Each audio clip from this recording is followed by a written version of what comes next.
आज का हमारा टॉपिक है टेंस और ये टेंस की क्लास का पार्ट 1 है। तो इस क्लास में हम जानेंगे सभी इंडेफिनिट टेंस के बारे में। कहने का मतलब है present indefinite tense, past indefinite tense और फ्यूचर इंडेफिनिट टेंस क्या होते हैं, इन सभी के बारे में जानेंगे। साथ ही ये याद रखिएगा जितने भी मैं आपको टेंस पढ़ाने वाला हूँ, हर एक टेंस की एक पहचान होती है और पहचान कहाँ आएगी, सेंटेंस के लास्ट में आएगी, जिससे आप उसको पहचान पाएंगे कौन सा टेंस है। साथ ही उसके अकॉर्डिंग जब आप पहचान लेंगे आपको रूल्स लगाने होते हैं। तो ये बहुत ज़्यादा इंपॉर्टेंट है, तो आप इसे ध्यान रखिएगा। तो पहला टेंस है प्रेजेंट इंडेफिनिट टेंस। हम नंबर वाइज सबको कवर करेंगे।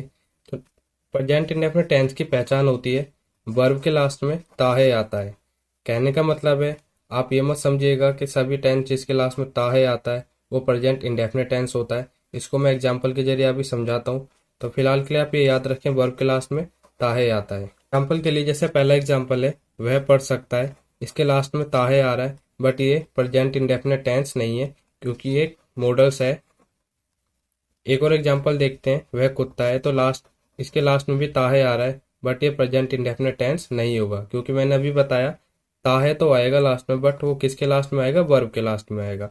एक और एग्जांपल देखते हैं, वो मोती थे, तो इसके लास्ट में भी ता आ रहा है बट ये वर्ब नहीं है।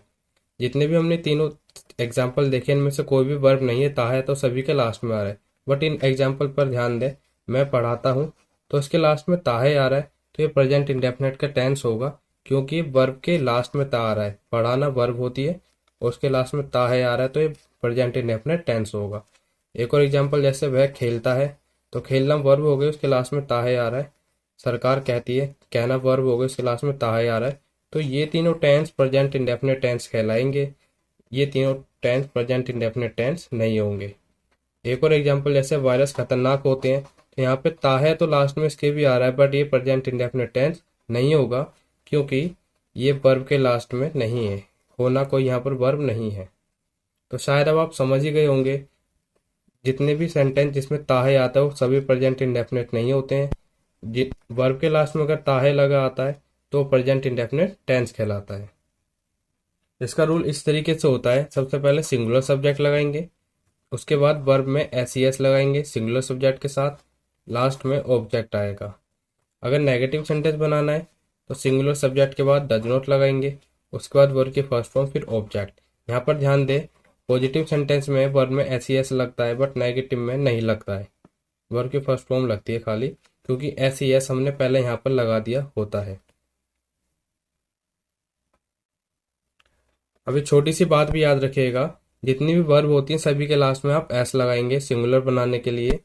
ई एस किसी किसी वर्ब के साथ लगता है जिसके लास्ट में जैसे C H, S H, double S, S, X और ओ आते हैं वर्ड, उनके लास्ट में ई एस लगाते हैं। जैसे एग्जाम्पल के लिए टीच, मिस, नरिश, मिक्स, गो, तो इसके लास्ट में हम ई एस लगाएंगे तब ये सिंगुलर बनेंगे।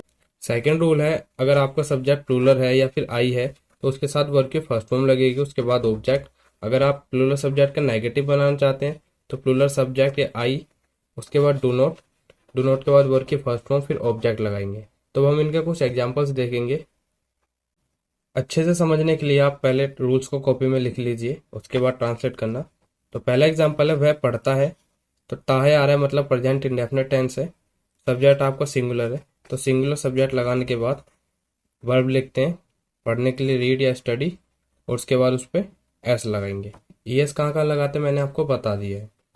नेक्स्ट एग्जाम्पल है राम एस से लिखता है, तो पहले आप अपना सब्जेक्ट लिखेंगे राम जो कि सिंगुलर सब्जेक्ट है, उसके बाद वर्ब आती है, वर्ब यहाँ पर लिखना है राइट, राइट में एस लगाएंगे, राम राइट्स, उसके बाद जो बचा वो ऑब्जेक्ट में आता है एस से, तो एस से यहाँ पर ऑब्जेक्ट होगा।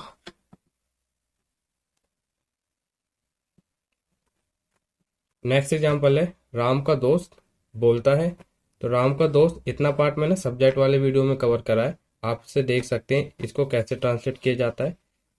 राम्स फ्रेंड, बोलने को बोलते हैं स्पीक, और उसमें हम लगाएंगे एस क्योंकि सब्जेक्ट है आपका सिंगुलर। नेक्स्ट एग्जाम्पल है भारत के हालात बताते हैं, तो भारत के हालात इतना ही मैंने आपको सब्जेक्ट वाले पार्ट में बता दिया है।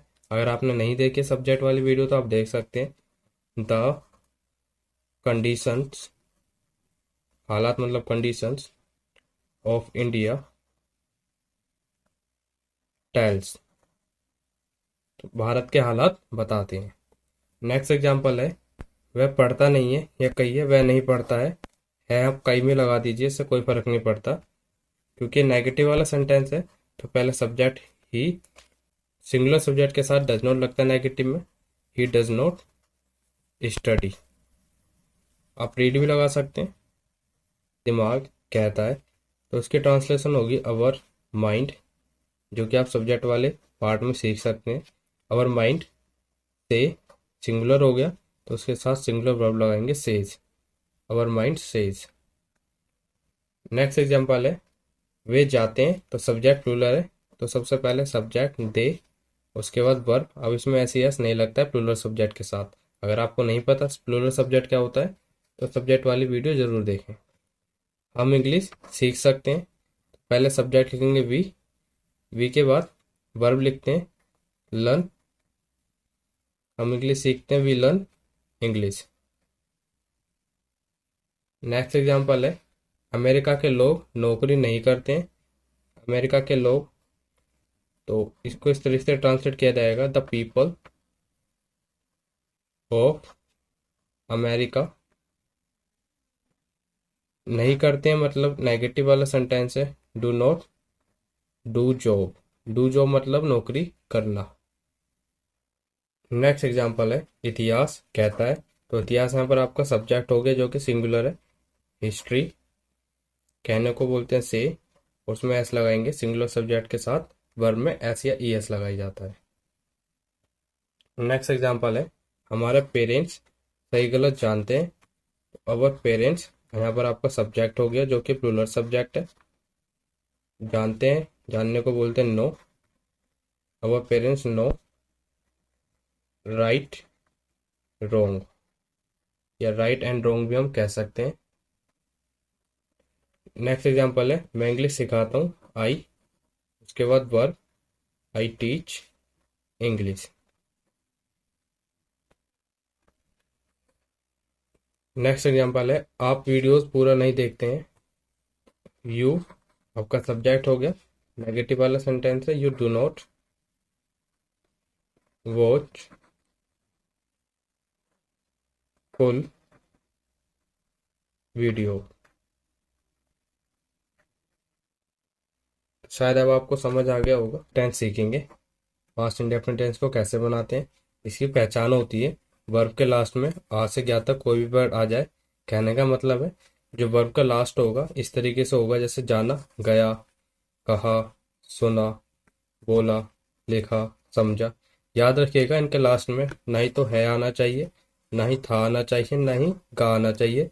जो वर्ब का लास्ट होगा बस इन्हीं शब्दों पर हो जाएगा, हिंदी के आ से क्या तक किसी भी शब्द पर। इसको अच्छे से समझने के लिए कुछ एग्जाम्पल देखते हैं। जैसे वह गया, तो इसका लास्ट ना ही तो है पर हो रहा है, ना ही था पर, ना ही गा पर, ये लास्ट में नहीं आना चाहिए। पर जैसे मैंने बताया था इन्हीं शब्दों पर लास्ट हो रहा है तो ये पास्ट इंडेफिनिट टेंस होगा। इसी तरीके से मैंने सुना, उन्होंने कहा, ये पास्ट इंडेफिनिट टेंस है। बट याद रखिएगा अगर आप इनके लास्ट में है, था या गा लगा देते हैं तो ये टेंस बदल जाएगा। जैसे यहाँ पर वह गया, यहाँ पर है लगने से ये टेंस आपका बदल गया है, पास्ट इंडेफिनिट टेंस नहीं होगा, ये होगा आपका टेंस प्रेजेंट परफेक्ट टेंस। तो ये याद रखिएगा। मैंने सुना था, तो यहाँ पर ये था लगाने से पास्ट परफेक्ट टेंस हो जाएगा। उन्होंने कहा होगा, ये अलग टेंस हो गया। इसी तरीके से एक और एग्जांपल देखते हैं, हम आए, तो ये पास्ट इंडेफिनिट टेंस होगा। बट अगर आप यहाँ पर गा लगा दे तो हम आएंगे, तो पास्ट इंडेफिनिट टेंस नहीं होगा, ये फ्यूचर इंडेफिनिट टेंस बन जाएगा। तो आप इन चीज का जरूर याद रखिएगा जब आप पास्ट इंडेफिनिट टेंस को बना रहे हैं। एक और एग्जांपल देखते हैं, जैसे उसने बोला, तो यहाँ पर इसका लास्ट हिंदी के अक्षर पर ही हो गया ला पर, तो ये पास्ट इंडेफिनिट टेंस होगा। बट आप ऐसा मत करिएगा, प्रेजेंट इंडेफिनिट की पहचान में लास्ट में ता है आता है, तो पास्ट इंडेफिनिट के टेंस में ता था आएगा, ऐसा नहीं होता। वह बोलता था, अगर किसी के लास्ट में ता था आ रहा है तो पास्ट इंडेफिनिट टेंस नहीं होता है। इसको हम यूज टू से बनाते हैं, जो कि मैं आपको आगे बताऊंगा मॉडल्स वाली वीडियो में। तो अगर आप पास्ट इंडेफिनिट टेंस बनाना चाहते हैं तो इसका रूल इस तरीके से होता है। पहले आप सब्जेक्ट लगाइए, कोई भी सब्जेक्ट लगाएं, ऑल सब्जेक्ट सिंगुलर प्लूरल या आई। उसके बाद वर्ब की जो फॉर्म लगेगी वो सेकंड होगी, लास्ट में ऑब्जेक्ट। नेगेटिव बनाने के लिए कोई भी सब्जेक्ट, उसके बाद डिड नॉट। बट ये याद रखिएगा नेगेटिव में सेकंड फॉर्म नहीं लगती, नेगेटिव में वर्ब की फर्स्ट फॉर्म लगती है। तो हम इनके कुछ एग्जाम्पल देखेंगे। पहला एग्जाम्पल है वह आया। यहाँ पर सब्जेक्ट आपका ही है, ही। आने को बोलते हैं कम, बट यहाँ पर ये पास्ट इंडेफिनिट टेंस है, तो यहाँ पर वर्ब की सेकंड फॉर्म लगेगी। तो कम की सेकंड फॉर्म होती है केम, ही केम, वह आया। नेक्स्ट एग्जाम्पल है वह वहां गई। तो पहले सब्जेक्ट लिखेंगे शी, पता लग रहा है गई से, और गया होता तो ही लिखते शी। जाने को बोलते गो, गो की सेकंड फॉर्म लगाएंगे वेंट। उसके बाद जो बचा वो ऑब्जेक्ट देयर। बट याद रखिएगा अगर कहीं जाने की बात हो रही है तो गो के बाद टू लगाते हैं, उसके बाद जगह का नाम लिखते हैं। जैसे अगर सेंटेंस होता वह स्कूल गई, तो हम इसको इस तरीके से बोलते सी वैन टू स्कूल, जगह का नाम। तो ये याद रखिएगा। नेक्स्ट एग्जाम्पल है आपके दोस्त ने सही कहा। तो आपके दोस्त की ट्रांसलेशन होगी योर फ्रेंड। से की second form sad, right. Next example है उन्होंने सही समझा। उन्होंने की यहाँ पर इंग्लिश होगी दे। नहीं समझा यहाँ पर लिखा है, नेगेटिव सेंटेंस है तो नेगेटिव के लिए डिड नॉट आएगा, दे डिड नॉट। और नेगेटिव में जो वर्ब लगती है पास्ट इंडेफिनिट टेंस में वो फर्स्ट फॉर्म लगती है, सेकंड नहीं लगती है। तो ये आप याद रखें। ये पास्ट इंडेफिनिट टेंस का लास्ट एग्जांपल है दिल्ली के सीएम ने कहा। दिल्ली के CM, the CM of Delhi. अगर आपको ये नहीं समझ आया मैंने कैसे ट्रांसलेट करा, तो ये आप सब्जेक्ट वाली वीडियो में देख सकते हैं। कहना से होता है, से की सेकंड फॉर्म सैड। अब हम फ्यूचर इंडेफिनिट टेंस सीखेंगे। इसकी जो पहचान होती है वर्ब के लास्ट में गा आता है। जैसे एग्जाम्पल के लिए जाना वर्ब होती है, उसके लास्ट में गा आएगा। जैसे जाएगा, बोलेगा, सुनेगा। बट याद रखिएगा आप इस तरीके से ना कर दे जाता होगा, बोला जाएगा। ये वर्ब के तुरंत बाद गा लगाएंगे, तब ये फ्यूचर इंडेफिनिट टेंस कहलाएगा। अगर वर्ब से पहले आपने कुछ इस तरीके से लगा दिया और फिर गा लगाया तो ये फ्यूचर इंडेफिनिट टेंस नहीं होगा। तो ये याद रखिएगा, तुरंत वर्ब के बाद गा लगाएंगे तब फ्यूचर इंडेफिनिट टेंस बनेगा। तो इसका रूल इस तरीके से होता है। सबसे पहले सब्जेक्ट लिखेंगे, कोई भी सब्जेक्ट, उसके बाद विल लगाएंगे। शैल का इस्तेमाल अब नहीं किया जाता, ये याद रखिएगा। उसके बाद वर्ब की फर्स्ट फॉर्म, फिर ऑब्जेक्ट। अगर नेगेटिव बनाना है तो सब्जेक्ट लिखेंगे कोई भी, विल के बाद नोट लगाएंगे, उसके बाद वर्ब की फर्स्ट फॉर्म, फिर ऑब्जेक्ट। तो हम इसको कुछ एग्जाम्पल के जरिए समझते हैं। पहला एग्जाम्पल है आप इंग्लिश सीखेंगे। तो सबसे पहले सब्जेक्ट लिखेंगे यू, उसके बाद रूल के अकॉर्डिंग विल, यू विल। उसके बाद वर्ब, यू विल लर्न। जो लास्ट में बचा वो object, you will learn English. इस तरीके से। नेक्स्ट एग्जाम्पल है उनका दोस्त यहाँ नहीं आएगा। तो पहले सब्जेक्ट लिखेंगे, जो कि सब्जेक्ट आपका इस तरीके से बनेगा देयर फ्रेंड। नेगेटिव सेंटेंस है तो विल के बाद नोट लगाएंगे, there friend will not come.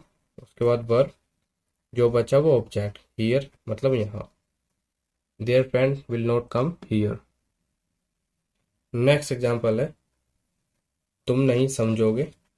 पहले सब्जेक्ट यू, नेगेटिव वाला है, विल के बाद note, you will not understand.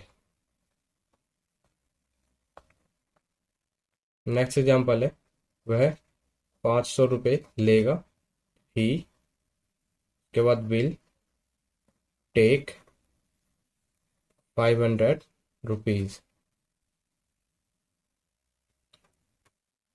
उसका भाई बच्चों को पढ़ाएगा। तो यहाँ पर आपका सब्जेक्ट हो गया हीज ब्रदर। अगर लड़की है तो her brother will teach students. Next example है किसान फसल काटेंगे, फार्मर्स ये आपका सब्जेक्ट हो गया। उसके बाद विल कट, किसान काटेंगे फसल, तो उसको बोलेंगे हम crops. Farmers will cut crops. Next example है विद्यार्थियों का रिजल्ट बताएगा। तो विद्यार्थियों का रिजल्ट, ये इतना सब्जेक्ट हो गया आपका। Students result will tell. तो आप, ये फ्यूचर इंडेफिनिट टेंस का लास्ट एग्जाम्पल है। कोरोना एक दिन मरेगा,